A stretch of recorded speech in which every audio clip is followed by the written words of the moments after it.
Don Bosco vede mamma Margherita in paradiso.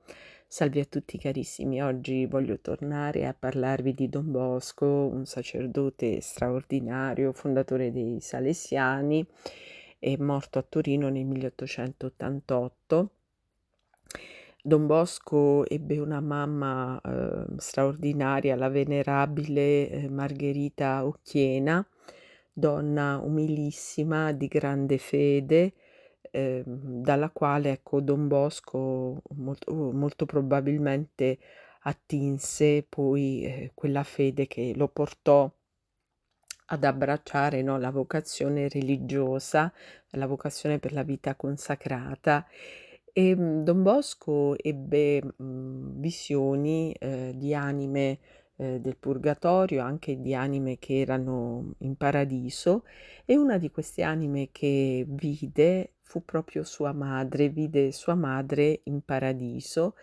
Da notare come, la signora, Margherita disse al figlio, che di aver passato un certo periodo di tempo in purgatorio e poi, dopo essere stata purificata, essere stata ammessa alla gloria, no, del paradiso. E questo è un dato, che fa pensare perché mamma Margherita Occhiena era una persona di una grandissima umiltà, era una straordinaria educatrice, donna vissuta sempre in povertà, che volle sempre rimanere povera e, fu uno straordinario esempio di, virtù eroiche. Eppure, nonostante tutto, abbisognò pure lei della purificazione del purgatorio, e questo sicuramente fa molto riflettere. Don Bosco, parlava sempre con commozione della sua amatissima e carissima madre. Nell'agosto del 1860, 4 anni dopo la scomparsa di mamma Margherita, gli parve di incontrarla presso il santuario della Consolata, mentre egli stava tornando all'oratorio. Il suo aspetto era bellissimo. Don Bosco le disse: "Ma come, madre, voi qui? Non siete morta?" E mamma Margherita gli rispose: "Oh, sì, sono morta, ma vivo. E ditemi, madre, siete felice?" "Ah, figlio mio, felicissima." Don Bosco chiese dunque alla madre se dopo morta fosse entrata subito in paradiso, e mamma Margherita rispose di no.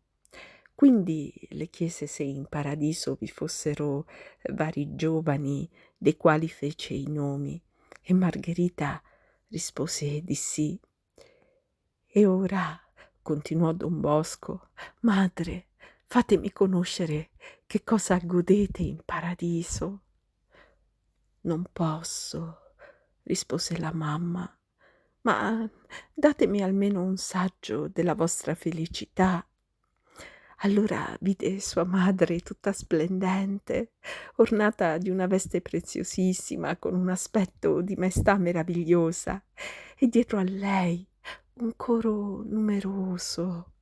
Poi si mise a cantare il suo canto di amore a Dio, di una inesprimibile dolcezza che andava dritto al cuore e lo invadeva e lo attirava senza fargli violenza. Sembrava l'armonia di 1000 cori e di 1000 gradazioni di voce che dai bassi più profondi salivano agli acuti più alti, con varietà di toni e differenza di modulazioni e vibrazioni più o meno forti, combinate con tanta arte, delicatezza e accordo che formavano un sol tutto. Don Bosco, a quella suavissima melodia, rimase come fuori di sé e non seppe più che cosa dire e domandare a sua madre. E Margherita, quando ebbe finito il canto, si rivolse a lui dicendo: figlio mio, ti aspetto perché noi due dobbiamo stare sempre insieme per l'eternità. Proferite queste parole disparve